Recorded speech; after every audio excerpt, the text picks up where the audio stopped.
Ассалаумағалейкум, құрметті көрермендер. Мен дейтін сіздерге 2023-ті қорытындылап, алға қойған мақсаттарымызды айтқым келеді. Осы жылы біз дейтін жалпы көптеген жұмыстар атқарылды. Кейбір мекемелермен соттастық, сотта жеңіп шықтық. Оның бәрін алға қарай айтып беремін.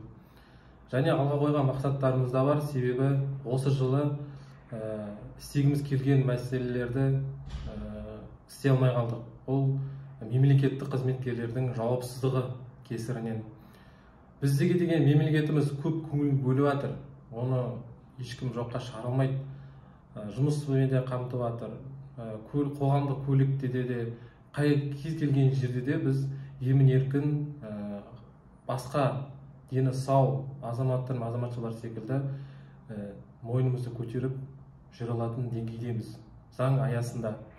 Енді осы жылы істеп кеткен жұмыстарын айтатын болсақ, оның мен үшін ең маңызды және айтатын ісіміздің бірі ол қалалық білім бөлімімен және Атырау қаласының еңбек әлеуметтік қамту департаментімен, көші-қон департаментімен және қалалық әкімшілікпен және қалалық сайлау комиссиясымен үлкен сот болды.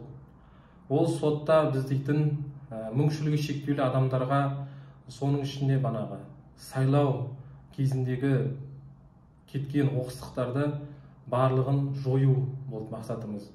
2022-де өздеріңіз білгендеріңіздей ноябрьде президент сайлауы болды. Мартта депутаттарды сонда үлкен екі ауқан өтті.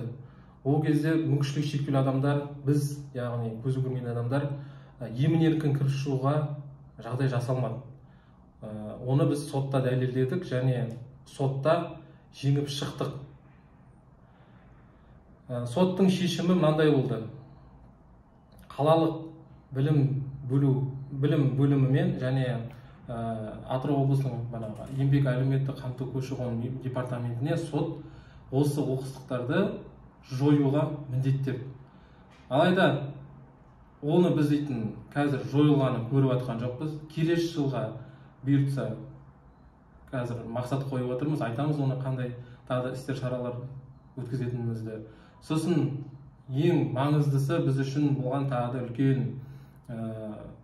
маңызды мәселе қалалық Атырау облысының әкімі Серік Шапкенов Жамбылұлымен көмекшісімен мүгедектер жөнінде, соның ішінде көзі көрмейтін адамдарды мәселелермен айналысатын көмекшісімен біз аудандарды араладық.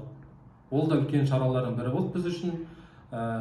Оны өздеріңіз ютубта көріп жатсыздар, каналдарда көріп жатсыздар, видеоларды біз барынша қамтып жатырмыз, барынша осы мүмкіншілігі шектеулі адамдар қолжетімді ортамен болсын, емін-еркін жүрсін деген мақсат. Ол да жұмыстар атқарылып жатыр. Осындай үлкен екі шарамыз болды. Бірақ біз онымен шектелмейміз. Себебі кейбір мәселелер істей алмай жатқан мәселелердің бірі мына біздің Атырау қаласының прокуратурасы және басқа да құқық қорғау мекемелерінің жалпы көзі көрмейтін адамдарға деген көзқарасының өте төмендігінен біз дейтін үлкен жетістіктерге жете алмай отырмыз.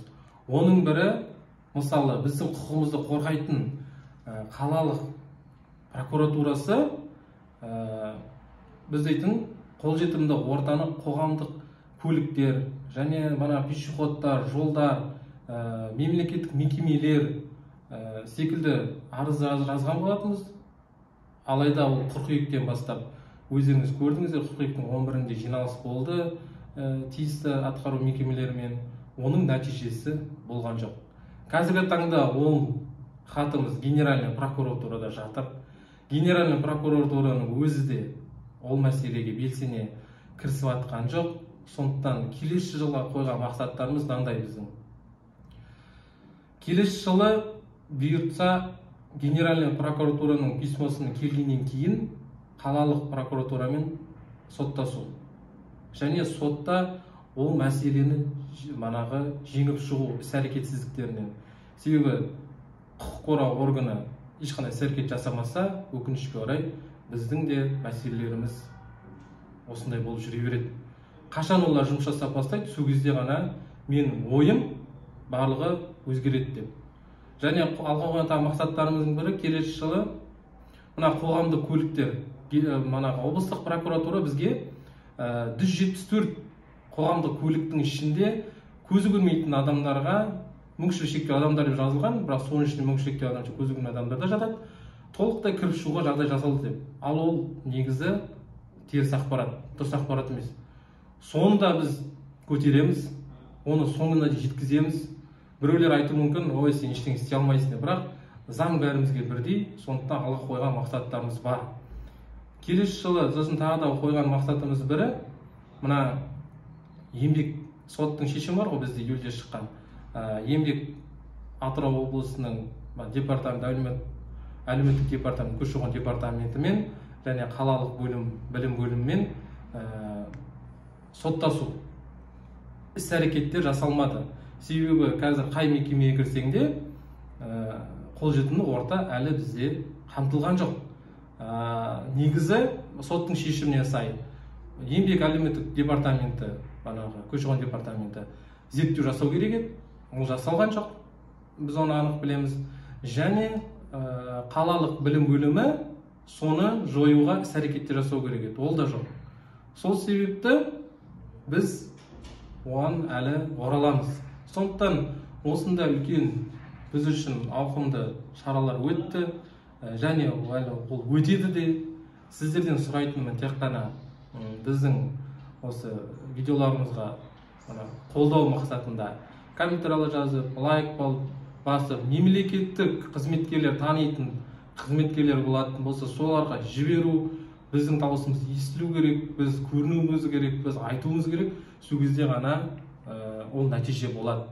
А біз егерде үндемей жатсақ, бізге ешкім, кез келген прокурор болсын, кез келген мемлекеттік қызметкер болсын, үйімізге келіп, мен сен жағдайын жасайын деп айтпайды. Оны біз анық көзіміз жетті. Сондықтан осыған белсене кірсек, құрметті көрермендер, қолдаңыздар. Біз сіздерден ешнәрсе сұрамаймыз, тек қана осы видеоларымызды таныстарыңызға, мемлекеттік қызметкерлерге жіберіп, барынша таратсаңыздар деймін.